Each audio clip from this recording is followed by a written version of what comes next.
교독하도록 합니다. 그 사람들이 거기서 일어나서 소돔으로 향하고 아브라함은 그들을 전송하러 함께 나가니라.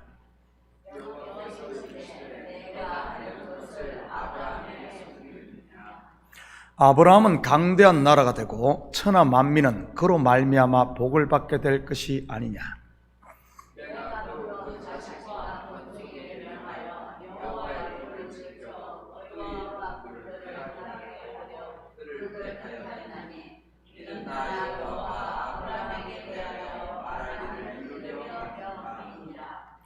여호와께서 또 이르시되 소돔과 고모라에 대한 부르짖음이 크고 그 죄악이 심히 무거우니 내가 이제 내려가서 그 모든 행한 것을 과연 내게 들린 부르짖음과 같은지 그렇지 아니한지 내가 보고 알아야. 그 사람들이 거기서 떠나 소돔으로 향하여 가고 아브라함은 여호와 앞에 그대로 섰더니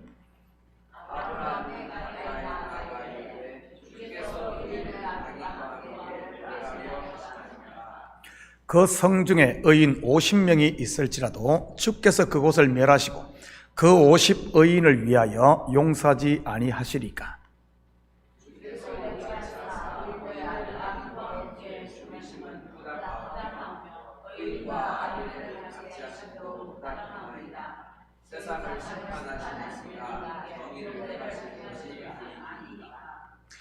여호와께서 이르시되 내가 만일 소돔 성읍 가운데서 의인 50명을 찾으면 그들을 위하여 온 지역을 용서하리라.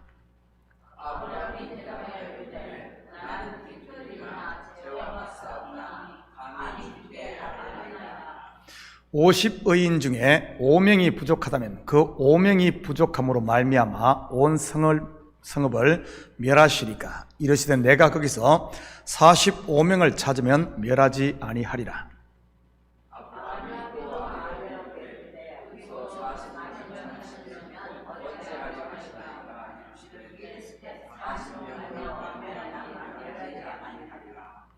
아브라함이 이르되 내 주여 노하지 마시옵고 말씀하게 하옵소서.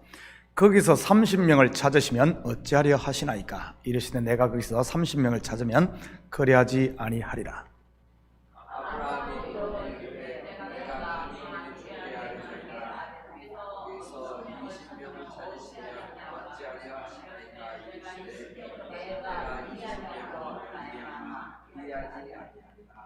아브라함이 또 이르되 주는 노하지 마옵소서. 내가 이분만 더 아뢰리이다.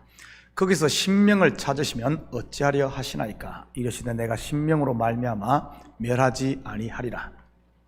여호와께서 아브라함과 말씀하시고 가시니 아멘. 좋은 아침입니다. 우리는 지난 새벽 할례받은 아브라함의 삶에 대해 살펴보았습니다. 마물에 상수리 나무가 있는 곳, 즉 늦은 비가 내리는 은혜 아래 머무는 삶 말이지요. 그리고 그가 앉은 곳이 어디였습니까? 장막문, 곧 성전의 문인 것입니다. 한마디로 말하면 은혜 안에서 항상 깨어 기다리고 있었다는 그런 말이지요. 무엇을요? 바로 하나님의 도우심과 말씀을 말입니다. 초대교회 성도들이 살았던 삶인 마라나타의 삶인 것이지요. 그러니 소돔을 멸하러 가는 사람 셋 곧 하나님과 천사들을 영접할 수 있었던 것이고요. 그 결과가 어떻게 됩니까? 먼저는 비웃음이 웃음이 되는 역사가 일어납니다. 바로 약속의 자녀 이삭을 얻는 것 말이지요. 이삭이라는 이름의 뜻이 웃음입니다. 그리고 두 번째가 오늘 본문에 나오는 조카 롯을 위해 중보하게 되는 일입니다. 저는 우리 성도들이 마음의 할례를 받음으로 이런 역사들이 여러분의 가정과 삶에 일어나기를 축복합니다.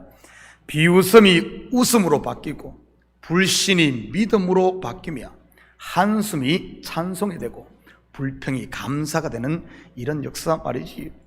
그리고 서로를 위해 중보함으로 왕같은 제사장의 사명도 감당하시고요. 어느 CCM 가사처럼 너를 통해 생명이 흘러가고 너를 통해 복음이 전파되며 너를 통해 하나님의 사랑이 실천되므로 광야와 같은 마른 땅이 옥토가 되게 하는 것 말입니다. 오늘은 아브라함이 조카 롯을 위해 중보한 이야기 속에 담긴 복음을 같이 공부해 보도록 하겠습니다. 17절입니다. 여호와께서 이르시되 내가 하려는 것을 아브라함에게 숨기겠느냐. 여러분은 주로 여러분의 속마음을 누구에게 털어놓습니까? 아마 가장 가까운 친구일 것입니다. 속마음을 털어놓을 수 있는 친구가 있는 사람은 행복한 사람이고요. 지금 하나님이 자기의 속마음을, 즉 하려고 하는 것을 아브라함에게 이야기해 줍니다. 바로 아브라함을 친구로 생각하고 있다는 말이지요. 야고보서 2장 23절입니다. 이에 성경에 이른바 아브라함이 하나님을 믿으니 이것을 의로 여기셨다는 말씀이 이루어졌고 그는 하나님의 벗이라 칭함을 받았나니. 야고보 사도의 이 말은 오늘 본문을 염두에 두고 한 말일 것입니다. 그렇다면 아브라함만 하나님께서 친구로 삼았을까요? 아닙니다. 그리스도와 함께 우리의 옛사람이 십자가에 못 박힌, 다시 말해 아브라함처럼 마음의 할례를 받은 성도인 저와 여러분을 또한 예수님의 친구인 겁니다. 확인해 볼까요? 요한복음 15장 12절에서 15절입니다. 내 계명은 곧 내가 너희를 사랑한 것 같이 너희도 서로 사랑하라 하는 이것이니라. 사람이 친구를 위하여 자기 목숨을 버리면 이보다 더 큰 사랑이 없나니 너희는 내가 명하는 대로 행하면 곧 나의 친구라. 이제부터는 너희를 종이라 하지 아니하리니 종은 주인이 하는 것을 알지 못함이라. 너희를 친구로 하였노니 내가 내 아버지께 들은 것을 다 너희에게 알게 하였습니다. 예수님께서는 지금 자기가 아버지께 들은 모든 것을 제자들에게 가르쳐 주면서 제자들을 친구라고 하십니다. 오늘 본문에 하나님께서 아브라함에게 자기가 하려고 하는 것을 다 말하는 것과 같은 것이지요. 다시 말해 마음과 귀의 할례를 받아 말씀을 진리로, 하나님의 그 마음 진리로 듣는 사람은 하나님의 친구입니다. 그리고 여기서 친구를 위해 목숨을 버리는 큰 사랑은 무엇을 말하는 것이겠습니까? 바로 예수님께서 저와 여러분을 위해 달리신 십자가를 말하는 것이지요.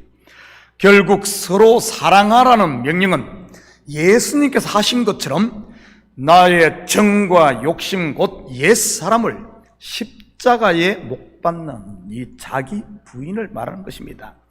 이것이 바로 그리스도께서 우리에게 보여주신 사랑이요, 이 사랑을 같이 실천하는 성도가 예수님의 친구인 것이고요. 자기가 부인된 사람만이 내 속에서 말씀하시는 성령의 음성을 들을 수 있으니까요. 저는 우리 식구들이 나는 죽고 예수로 살아 그리스도의 친구로 사는 복을 누릴 수 있기를 축복합니다. 그러니 세상에서 그렇다면, 그렇게 하면은 세상이 다 나를 외면한다 할지라도 외롭지 않고 당당하게 살 수 있는 것이니까요. 18절입니다. 아브라함은 강대한 나라가 되고 천하 만민은 그로 말미암아 복을 받게 될 것이 아니냐. 여기서 강대한 나라가 어떤 나라겠습니까? 뭐 저기 이스라엘 그걸 말하는 걸까요? 성경은 그런 유괴권 말하는 것 아닙니다.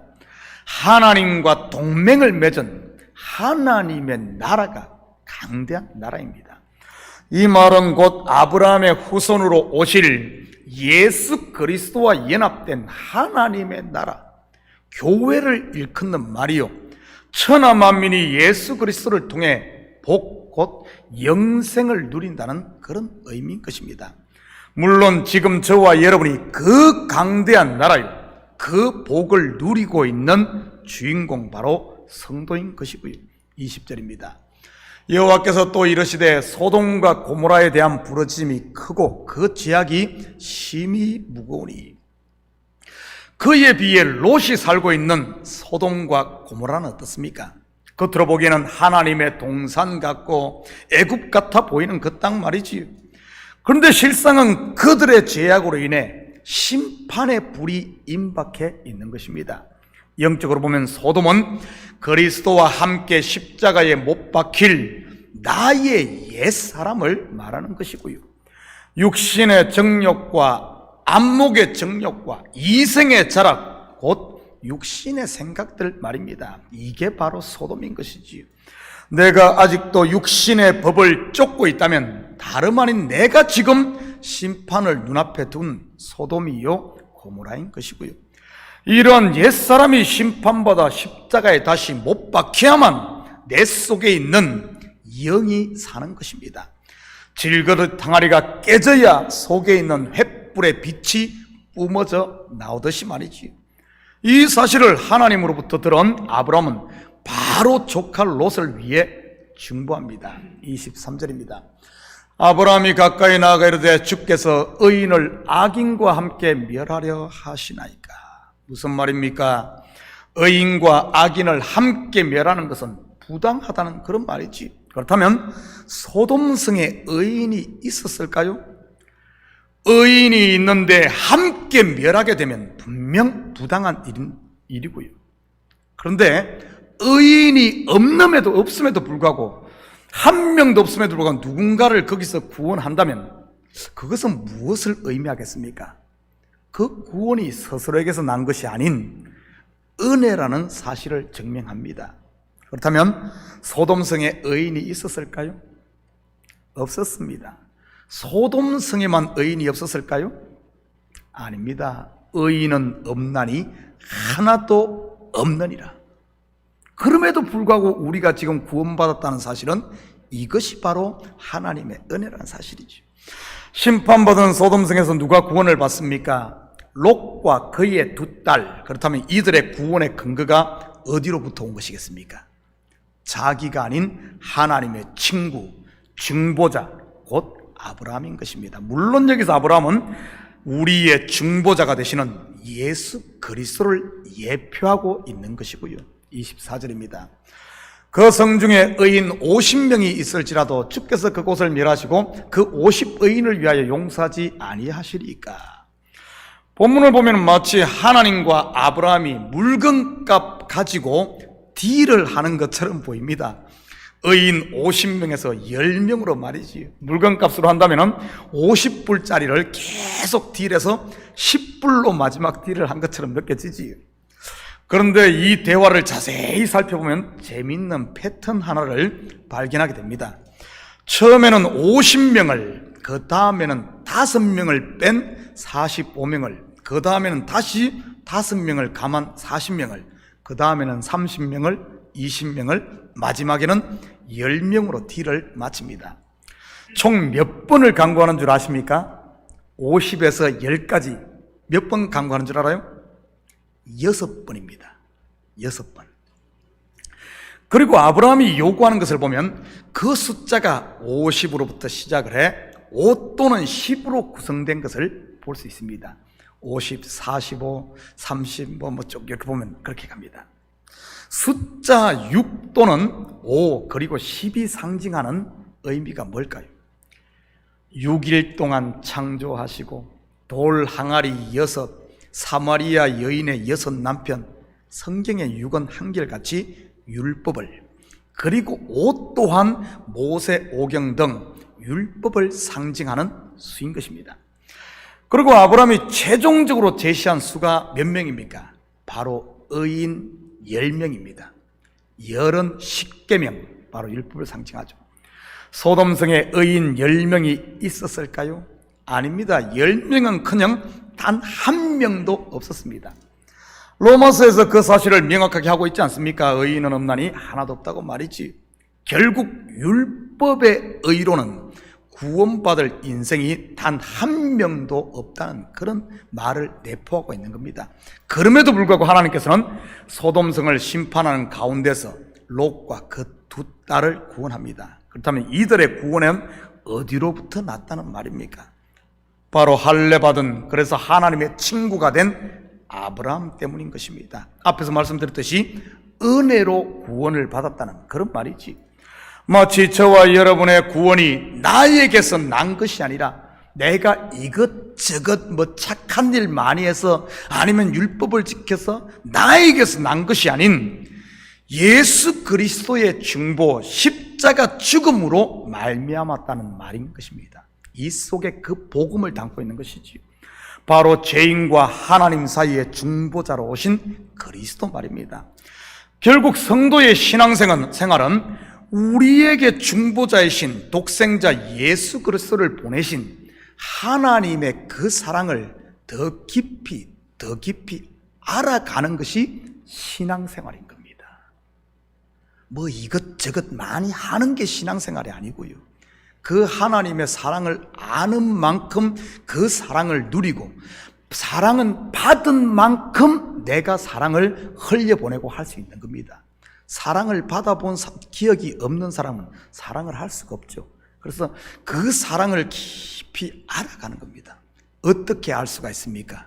바로 하나님의 말씀을 겉의 것이 아닌 진리로 깨달아갈 때, 그 하나님의 진리를 알 때 우리가 하나님의 친구가 되는 것이고요. 그 사랑을 알면 알수록 우리의 마음에 은혜와 평강에 하나님 나라가 넘쳐나고 또 흘려가는 것이지요. 그럴 때 참 자유가 있는 겁니다. 신앙생활은 자유해야지 신앙생활을 얽어매는 것이 아닙니다. 우리가 왜 자기에게 매여서 막 그런 줄 압니까? 바로 율법에 매여 있어서 그래요. 하나님을 알지 못해서 그렇습니다. 알자 여호와를 알자, 힘써 여호와를 알자. 신앙생활에 바로 이것을 말하는 겁니다. 사랑하는 성도들, 오늘 하루도 하나님의 이 사랑을 더욱 깊이 알아, 하나님께서 은혜로 주신 이 복을 좀 마음껏 누리시고, 또한 이 복을 삶의 현장 가운데 흘려보내며 사는 이 시대 왕같은 제사장으로 받은 사랑을 흘려보내고 하나님부터 들은 복음을 전해주는 이런 제사장으로 사는 이런 하루가 되시기를 예수님의 이름으로 축복합니다. 같이 기도하십시다.